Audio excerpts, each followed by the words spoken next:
तानाशाही सिर्फ आम आदमी पार्टी के नेताओं को गिरफ्तार करने की नहीं है। तानाशाही आपके घर के सामने जो सीवर बह रहा है, उसमें जो अभी ओवरफ्लो हो रहा है, वो भी इसी तानाशाही की वजह से हो रहा है।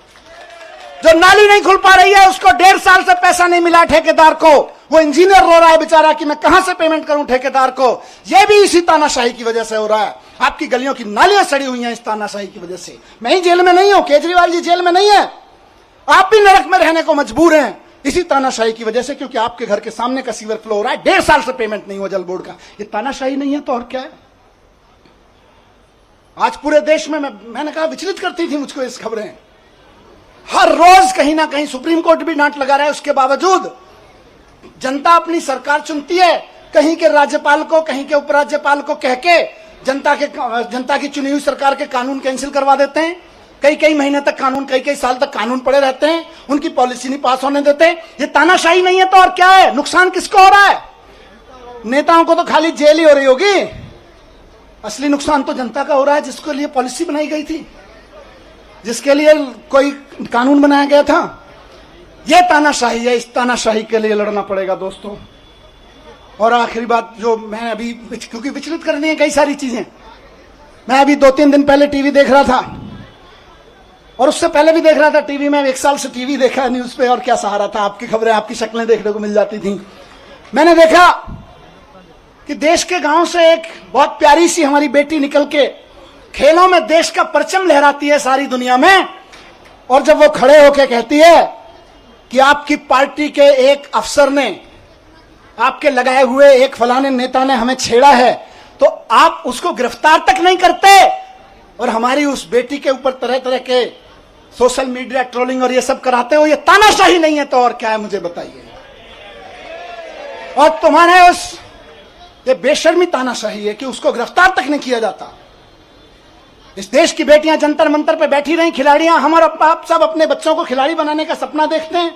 बेटियों को कहते हैं जा बेटी उछाल, लगा छलांग और छाले फलक पे, और उसको कोई बैठ के वहां पे, इनका चमचा बैठ के उसको छेड़े तो हमें सहन होगा। लेकिन ये तानाशाही है कि उसको गिरफ्तार तक नहीं करते हो। तो यही तानाशाही है दोस्तों, और उस तानाशाही का चरम स्वरूप हमने देखा कि अब उस बेटी के साथ क्या किया गया।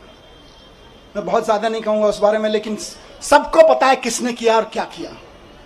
आज अगर उसके आंसू बहे हैं तो कुछ तो खेल किया गया है, कुछ तो खेल किया गया है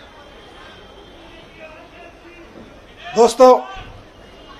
17 महीने में जब मैं अंदर था, तो अंदर रह के मैंने खूब चिंतन मनन किया। टाइम ही टाइम था, यहां तो आप लोग टाइम देते नहीं हो, वापस आ गया हूं, फिर टाइम नहीं दोगे। खूब चिंतन मनन किया, अपने ऊपर भी किया, समाज के ऊपर, देश के ऊपर, व्यवस्था के ऊपर, सरकारों के ऊपर खूब अध्ययन किया। मेरे ख्याल से मैंने कम से कम हर 3-4 दिन में एक किताब खत्म कर देता था मैं। और कई लोगों ने भेजी, बाई पोस्ट किताबें भेजी, आप में से कई लोगों ने, भाई साहब ये भी पढ़ो, ये भी पढ़ो, ये भी पढ़ो। तो वहां भी नहीं छोड़ते थे, बोले काम पे लगाए रखेंगे। करीब करीब मैं समझता हूँ 300 की किताबें मैंने पढ़ी वहां पे। हर 2-3 दिन में एक किताब खत्म हो जाती थी। पर सबसे पहले आपको ध्यान होगा, मैं गीता लेके गया था, और गीता लेके गया था तो मेरे दिमाग में ना प्रश्न थे कि यार भगवान, मैं तो स्कूल ही तो बनवा रहा था, मेरे को जेल क्यों भेज दिया? मेरी बीवी की, मेरे बच्चे की क्या गलती थी कि मैं दिल्ली के बच्चों के लिए दिन रात सुबह से शाम एक करके स्कूल बनवा रहा था, उनके लिए अच्छे IIT में चले जाएं, अच्छी नौकरियां लग जाएं। क्या मैंने भगवान से पूछा अंदर आंख बंद करके कि मेरी क्या गलती थी, मैं जेल में क्यों? तो भगवान ने कहा गीता पढ़, पता चल जाएगा। अंदर से आवाज आई और मैंने गीता पढ़ी और मुझे जवाब मिल गया। मेरे मन में जो भी सवाल आया, मैं ऐसा नहीं है कि यहां कोई उसकी बात कर रहा हूं। जब आदमी अंदर जेल में होता है, अकेला बैठता है, तालों में वो शीशों के पीछे बैठता है, तो तरह तरह के सवाल उठते हैं, अंदर बहुत झांकता है। बहुत सवाल उठते थे मन में, और बस भगवान की ऐसी कृपा है कि मेरे मन में जो सवाल उठा और अंदर से आवाज आती थी, इस सवाल का जवाब तुझे कहीं बाहर से नहीं मिलेगा, गीता में मिलेगा, पढ़ ले। खूब गीता पढ़ी, और बाद में तो मैंने कम से कम 10 महान लोगों की व्याख्या कम से कम 10 पढ़ ली होंगी, अलग अलग लोगों की, विनोबा भावे जी की, गांधी जी की, श्री श्री जी की, आचार्य प्रशांत जी की, बहुत लोगों की व्याख्या की हुई गीता मैंने पढ़ डाली, देवदत्त पटनायक की। सब में से पढ़ पढ़ के मुझे बड़े सारे आंसर मिलते चले गए।